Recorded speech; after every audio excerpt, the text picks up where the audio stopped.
On Monday, she takes a walk with Johnny. On Tuesday, she has a talk with Jim. On Wednesday, she likes to dance with Tommy. Hello there, and welcome back to the podcast where we uncover the secrets of what goes on behind closed doors after people have paid to have their bits and pieces rearranged by a professional. And I am not talking home design. I'm Lynn Ferguson, a big vanilla Scottish woman living in the San Fernando Valley, and joining me is Sephe Haven, at one point America's #1 escort. She'll be delving into the index box of all her past clients, and I'll be asking her all the questions you really want answered. I'm lying. That's what I should be doing. Really, what I'll probably be doing is clumsily trying to understand the world of professional sexiness. Anyway, so glad you could join us. Welcome to this episode of My Index to Sex. On Thursday, she takes a chance with Tim. All right, let's see where we come and go. Yeah. Come and go. Who's up on card one then, Sephe? Who have you got this week? I have, okay, so I pulled the B's. So do you want to make a name up? B. I was going to say Brian, but I can't do that because that's Mark's dad, and that would be really weird, right? Bernard. Bernard? Okay. Bernard. Does Bernard sound good? Mm-hmm. Okay, let's say Bernard. Bernard. Say Bernard. I'm not going to say because I told you that I said to Lynn, I'm going to do a Scottish accent. You said, no, don't. Stop it. You sound like a drunk Irishman. Stop it. Don't do it. So now if I say Bernard, you're going to be like, oh, that's worse. Shut up. I think it's entertaining. I think that if you don't call it Scottish, then it is just on its own entertaining. You can just go Bernard and go, oh, that's an adorable way of saying Bernard.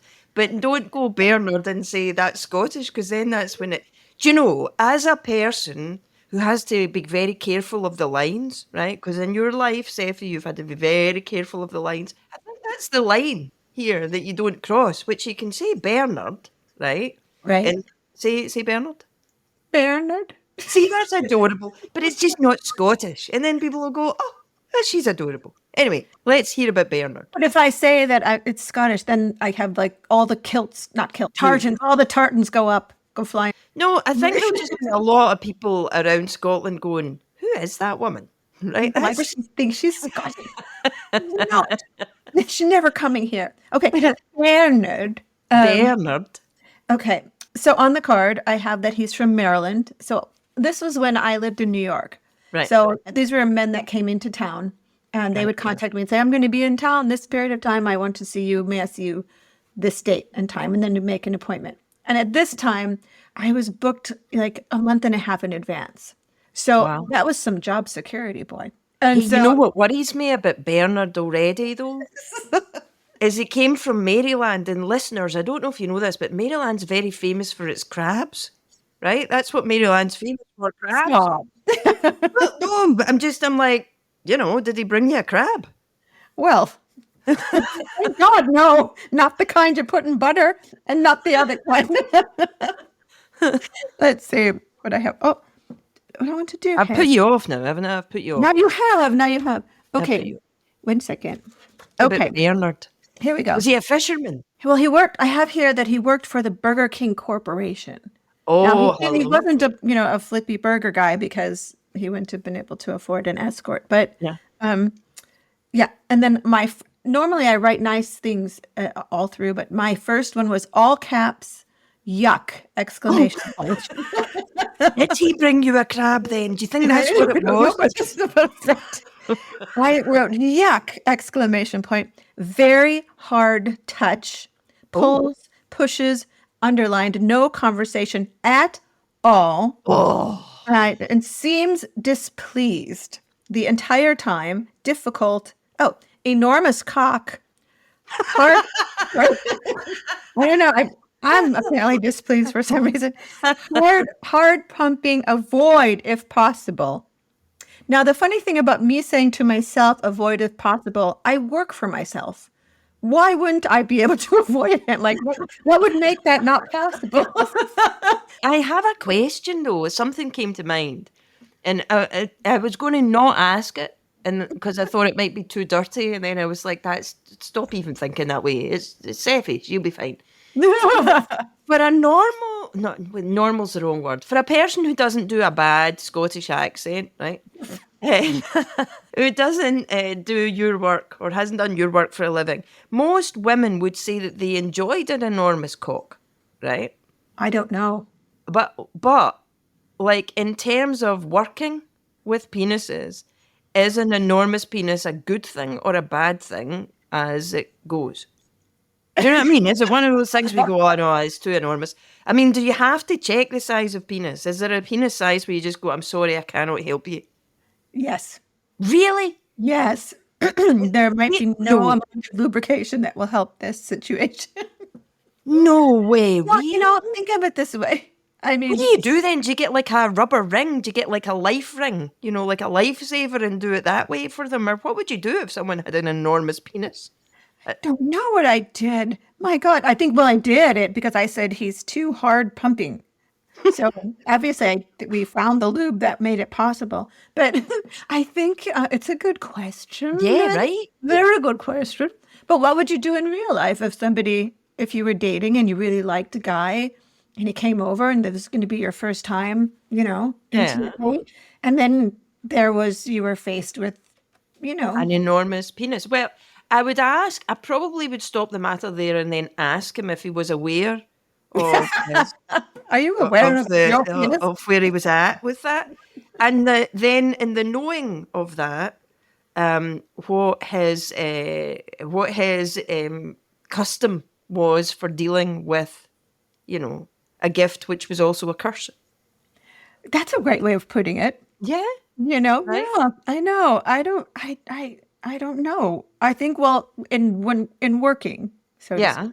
Well, you work with several people a day sometimes. Yeah. When this was the olden days. So there was several, so you had to control how much your body was taking in, so to speak. Right. Yeah, because you have to be fresh to get to somebody else and work the next day and work the next day. So a big cock was a hazard, a work hazard. I wondered. Yeah, a work hazard. I wonder, that could have been a good thing to put on your adverts. Well, you couldn't put that on your... No, because you could put on your advert, small cocks or small penises welcome. Hi, come and see me. I will give you love and affection. Small penises are welcome. Because it does seem that in the world of gentlemen, although you can disagree with me on this, having known more than me, right? But in the world of gentlemen, one of the things that gives them great insecurity is if they don't have a big cock, if their penis is a little on the diminutive side, right? So I think that if somebody was thinking about coming to see you, and then they also saw small penises welcome, they'd be like, oh, well, I don't even need to be worried. Well, you're right. I mean, 2 points to yours, Lynn. Well, one thing, you can't write anything about penises because in America, it's illegal to be offering, yet it's illegal to be a prostitute. So, and it's illegal to be an escort, and it's illegal to offer sex of any kind. So you can't mention small penises welcome because you'll be arrested. Well, you could maybe say if you were having a bake sale, you could say, oh, it's a bake sale, and there'll be lots of tasty morsels. By the way, small penises welcome. I do have a girlfriend, though. She did write on her webpage. She made a beautiful website. And on her webpage, she's a small woman. She's very tiny. She looks a little like Michelle Williams, the actress, blonde and adorable, but tiny. And she wrote, I'm a tiny woman and therefore fit for any gentleman. And she was sort of alluding, I can't remember the way she put it, but she was great with words. And just alluding that the smaller the man, he would still find it very cozy inside her apartment. It's a little bit like furniture sales or something like that, isn't it? That like, hey, you can still be cozy even when tiny. So tell us about Bernard. Yeah. Bernard angry big penis. Yeah, so maybe I don't remember a lot about when I wrote no conversation at all in caps. That was a big problem for me. It seems like it wouldn't be, but I have the whole 2 hours arranged a certain way, and so I'm trying to create an atmosphere of intimacy and friendship and romance. And if he just comes in and treats me like I'm a prostitute, I'm very offended. Because I forgot for a while that was my job. You know, someone treated me like that. I was like, he thinks I'm a prostitute. Yes, he thinks he's doing. This is a date, for God's sake. He's just paying me at the end. So I don't know. Apparently, I was very offended by Bernard. And according to the back of my card, I only saw him one time on August 15th for 2 hours. And apparently, I was able to avoid him. It was possible. Wow. Bernard from the Burger King. Do you think, one of the things that I find fascinating about the cards that you do is that in life, we wander through life sort of, I guess, I don't know, I wander through life thinking that most people are pretty much the same when it comes down to it, right? But there must be a thing when you meet people so intimately that you realise that what makes people different is how they operate in the world. Like, what do you think Bernard's life operating in the world was like? I mean, Bernard from the Burger King, right? They don't do table service at the Burger King, so maybe he was very well suited there. You know what I mean? I think he was in the corporation, a little higher up than the table. I don't know. I only met him the one time, but you're absolutely right. I only met men in their boxers. Right. So I didn't know what they were like in their real life. So if they were king of their law firm, when they went into their office, if everybody stood up and, if they had the corridor office with the windows and people were scared of them, I didn't know. And if they were, the head of JP Morgan and they were treated a certain way at work, I didn't know. They were the same as each guy because they were just men in boxers. Did you judge them by their boxers? No. Judge them? Well, I just wonder because, there's a thing where I sort of, in my imagining of things, think that, your more artistic guy might wear a, grubbier boxer. Whereas if you have a corner office in the JP Morgan building, then maybe you might have somebody that irons your boxers for you and therefore they would have creases on them. Is that... Well, it's funny because you're not far off.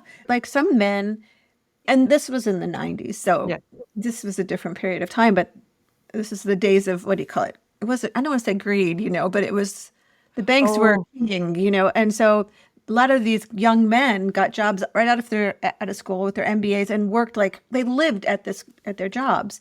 So they had these limos that would take them back and forth. They were, company sedans and things. And they would carry new packages of boxers and shirts from Burberry's, Wow. And they would bring them into work or bring them over. And some men would bring over underwear and then throw them out because they didn't want to wear home a pair of underwear that I had touched that their wife might find my scent on or something like that, Wow. Yeah, disposable. One man brought his own bar of soap all the time, the kind that he used at home. So he used Irish Spring, I guess, at home. Irish Spring. Okay, that was a terrible. Now, see, you lost me there because now I'm thinking, what accent was that? Have we wandered into the sexy Brigadoon version? What is this? That was the leprechaun. Does anybody in Brigadoon talk about big penises or soap or boxer shorts? I'm just checking. I don't know. So he would bring a box of, a little picnic kit of all these things that he would visit me with. So, for instance, he brought his own soap because at home he used Irish Spring. And if I used a different soap, he thought maybe he would smell different, which he probably would, if he took a shower afterwards. And he brought boxer shorts that he took out of the package, to put on because he had already, it was very interesting. The level of secrecy. What's interesting too is because you've talked a lot, or when we've been talking about it, that you create this kind of theatre. You're creating a fantasy in a way. And in some ways, they're creating the theatre too. Because they're like, oh, right, okay. No, yes, I just going to play golf. Sorry, I won't be home until later. Oh, these old boxers, I had a very sweaty round of golf and I just picked up some more from the Burberry. Well, I was young and single at the time. And I wanted to believe that if I met a man and fell in love, that he would be faithful to me for the rest of my life. So I knew that it wasn't my fault about these men seeing me, the married ones, and it wasn't my responsibility, their marriage, whatever was happening there. But I still felt as a woman that I wouldn't want it to be me, Yeah. on the other end. And as much as I liked them, I was a little, as a female, somewhat secretly offended. But Yeah. until I asked one of these, the one with the Irish Spring, it was not Bernard, No. but I said to him one day, I said, but if you take such care to not get caught, why are you still married? Like, why not just get divorced? And why do you feel? He said, well, you've never been married, so it's more complicated than you know. And I said, okay, well, just try me. Yeah. And he said, well, my wife is my best friend. I love her. I created a family with her, and I would never want to hurt her for anything in the world. And he said, but every so often, our marriage is not the everything. It doesn't fix everything. And rather than, go down that road that's unfixable, this is a way safe. It's 2 hours every 6 or 8 weeks, that I feel like, okay. And my marriage and my family and everything else stays intact, and I'm not really hurting anybody. And, that's it. And I guess I understood that it didn't solve everything for me, but You liked Irish Spring, didn't you?